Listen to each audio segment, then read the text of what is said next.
Hello! And welcome to Larry's Library. Hello, welcome to Larry's Library. We're continuing to read Swiss Family Robinson. They're getting quite settled in on their little island here. So today they're going to go check out a different part of the island. They're going to try. Chapter 24, A New Domain, The Troop of Buffaloes, The Vanquished Hero. On entering our plantation of fruit trees forming the avenue to Falcon's Stream, we observed that they had not a vigorous appearance and that they inclined to curve a little in the stalk. We therefore resolved to support them with sticks, and I proposed to walk to the vicinity of Cape Disappointment for the purpose of cutting some bamboos. I had no sooner pronounced the words than the three eldest boys and their mother exclaimed at once that they would accompany me. We accordingly fixed the following morning and set out in full procession. For myself, I had a great desire to explore more thoroughly this part of our island. I therefore made some preparations for sleeping, should we find the day too short for all we might have to accomplish. I took the cart instead of the sledge, having fixed some planks across it for Francis and his mother to sit upon when they should be tired. I was careful to be provided with the different implements we might want. Some rope machinery I had contrived for rendering the climbing of trees more easy, and lastly, some provisions, some water in a gourd flask, and one bottle of wine from the captain's store. Yes, you can't go inspecting the island without wine. It was not without much difficulty that we conducted the cart through the thick entangled bushes, the most intricate of which I everywhere cut down, and we helped to push it along with all our strength. We soon arrived at the caoutchouc or gum elastic trees. I thought we could not do better than to halt here and endeavor to collect a sufficient quantity of the sap to make the different utensils and the impenetrable boots and shoes as I had before proposed. It was with this design that I had taken care to bring with me several of the most capacious of the gourd rinds. I made deep incisions in the trunks and fixed some large leaves of trees, partly doubled together lengthways, to the place to serve as a sort of channel to conduct the sap to the vessels. I had kept in readiness to receive it. We had not long begun this process before we perceived the sap begin to run out as white as milk and in large drops, so that we were not without hopes by the time of our return to find the vessels full, and thus to have obtained a sufficient quantity of the ingredient for a first experiment. We left the sap running and pursued our way, which led us to the wood of cocoa trees. From thence we passed to the left and stopped halfway between the bamboos and the sugar canes, intending to furnish ourselves with a provision of each.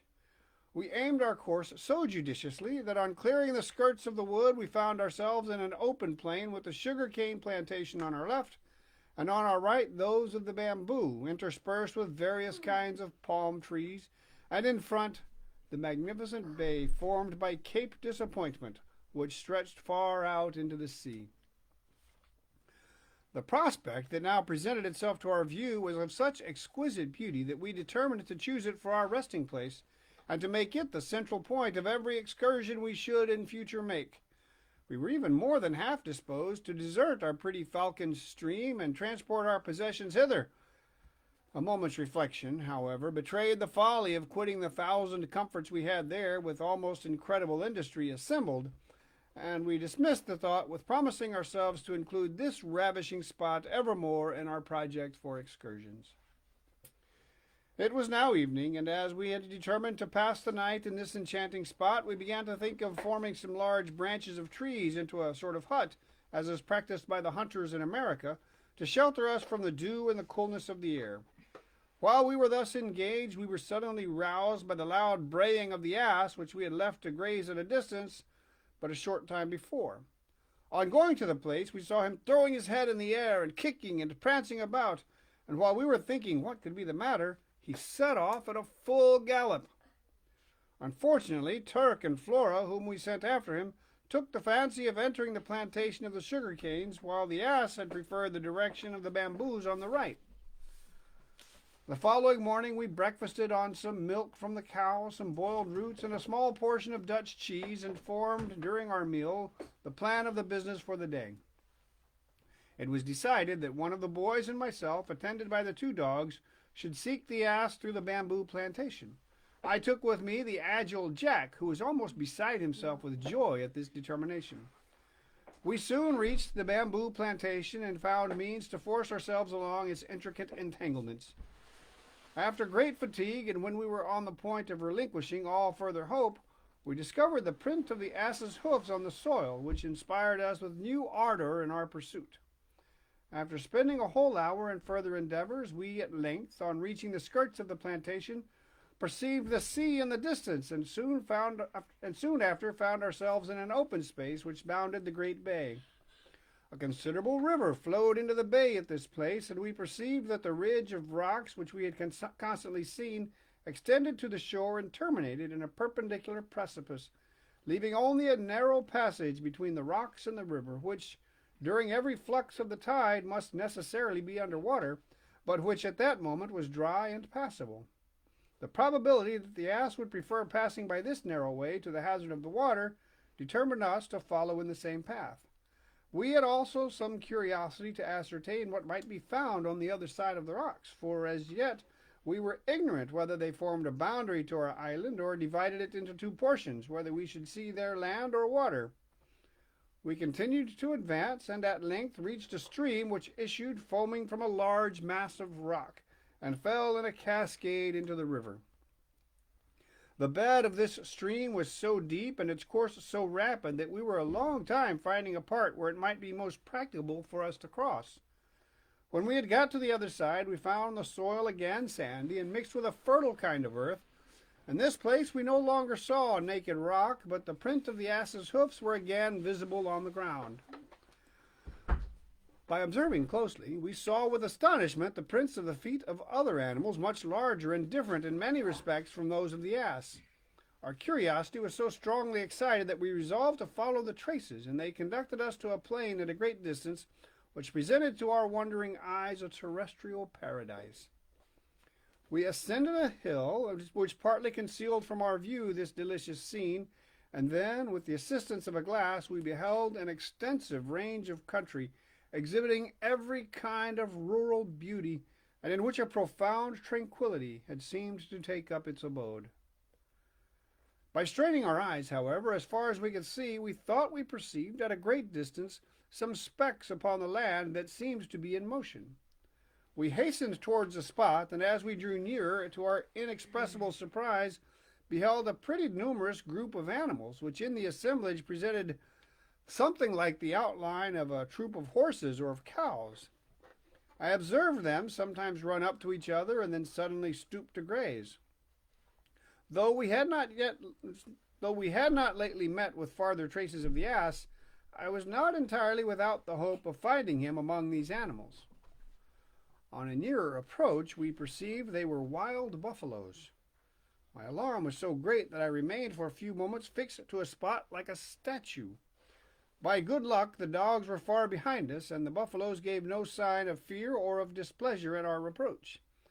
They stood perfectly still, with their large, round eyes fixed upon us in vacant surprise. Those which were lying down got up slowly, but not one among them seemed to have any hostile disposition towards us. The circumstance of the dog's absence was most likely on this occasion the means of our safety. As it was, we had time to draw back quietly and prepare our firearms. It was not, however, my intention to make use of them in any way but for defense, being sensible that we were unequal to the encounter, and recollecting also to have read that the sound of a gun drives the buffalo to a state of desperation. I therefore thought only of retreating, and with my poor Jack, for whom I was more alarmed than for myself, was proceeding in this way, when unfortunately Turk and Flora ran up to us, and we could see were noticed by the buffaloes. The animals instantly and all together set up such a roar as to make our nerves tremble. They struck their horns and their hoofs upon the ground, which they tore up by pieces and scattered in the air.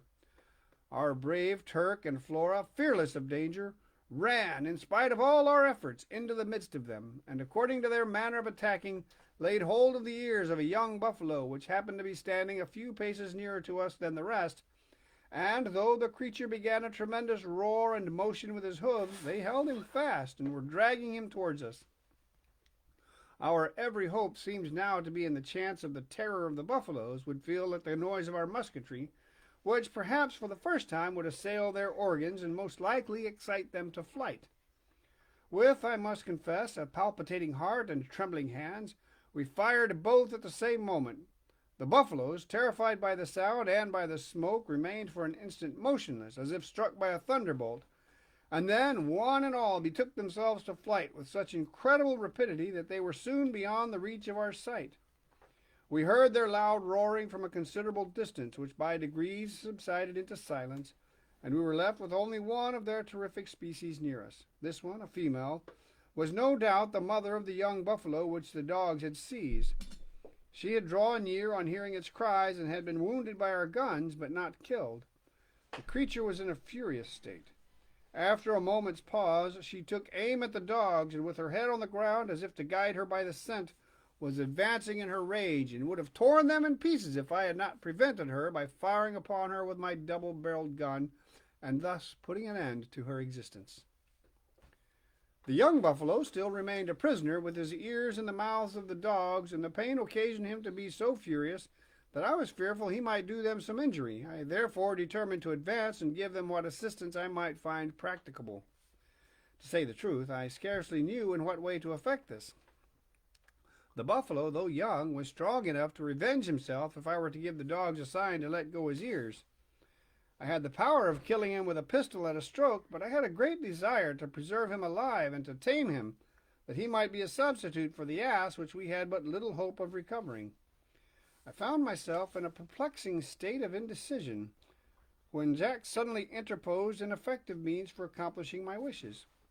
He had his string with balls in his pocket. He drew it out hastily, and making a few steps backwards, he threw it so skillfully as to entangle the buffalo completely and throw him down. As I could then approach him safely, I tied his legs two and two together with very strong cord. The dogs released his ears, and from this moment we considered the buffalo as our own. The question was now, how were we going to get the buffalo home? Having reflected, I conceived that the best way would be to tie his two forelegs together so tight that he could not run, yet loose enough for him to walk. And, pursued I, we will next adopt the method practiced in Italy. You will think it somewhat cruel, but the success will be certain, and it shall afterwards be our study to make him amends by the kindest care and treatment. Hold you the cord which confines his legs with all your strength, that he may not be able to move. I then called Turk and Flora, and made each again take hold of the ears of the animal. I took from my pocket a sharp-pointed knife, and taking hold of the snout, I made a hole in the nostril, into which I quickly inserted a string, which I immediately tied so closely to a tree that the animal was prevented from the least motion of the head, which might even inflame the wound and increase his pain. I drew off the dogs the moment the operation was performed. The creature, thus rendered furious, would have run away, but the stricture of the legs and the pain in the nostril prevented it. The first attempt I made to pull the cord found him docile and ready to accommodate his motions to our designs, and I perceived that we might now begin our march. I was unwilling to leave so fine a prey as the dead buffalo behind us. I therefore, after considering what was to be done, began by cutting out the tongue, which I sprinkled with some of the salt we had in our provision bag. I next took off the skin from the 4 feet, taking care not to tear it in the operation. I remembered that the Americans use these skins, which are of a soft and flexible quality, as boots and shoes, and I considered them as precious articles. I lastly cut some of the flesh of the animal with the skin on, and salted it, and abandoned the rest of the dogs as a recompense for their behavior. I then repaired to the river to wash myself, after which we sat down under the shade of a large tree and ate the rest of our provisions. As we were not disposed to leave the spot in a hurry, I desired Jack to take the saw and cut down a small quantity of the reeds, which from their enormous size might be of use to us. We set to work, but I observed that he took pains to choose the smallest. "What shall we do," said I, "with these small-sized reeds? You are thinking, I presume, of a bagpipe to announce a triumphal arrival to our companions?" "You are mistaken, father," answered Jack. "I am thinking of some candlesticks for my mother, who will set so high a value on them." "This is a good thought," said I. "I am pleased both with the kindness and the readiness of your invention, and I will assist you to empty the reeds without breaking them. If we should not succeed, at least we know where to provide ourselves with more." We had so many and such heavy articles to remove that I dismissed for that day all thoughts of looking further for the ass. I began now to think of untying the young buffalo, and on approaching him perceived with pleasure that he was asleep, which afforded me a proof that his wound was not extremely painful. As I began to pull him gently with the string, he gave a start, but he afterwards followed me without resistance. We repassed the river in safety, and accompanied by the agreeable sounds of its foaming cascades, we regained the narrow pass at the turn of the rocks. We proceeded with caution, and when safe on the other side, we thought of quickening our pace to arrive the sooner at the hut. The first solicitudes about health and safety being answered, we entered upon the narrative of our adventures, when question after question was so rapidly proposed to us that we, on our parts, were obliged to ask for the necessary time for our replies. All agreed that our success with the buffalo was the most extraordinary of our achievements. All longed for the morning when they might take their fill of looking at the spirited creature we had brought with us. The day concluded with supper and sound repose. And that's the end of chapter 24. Chapter 25, The Malabar Eagle, Sago Manufactory Bees.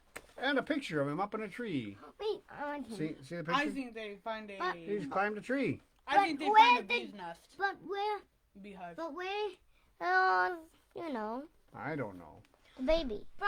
Bye. This has been Mary's Library. Yes, I am using the microphone.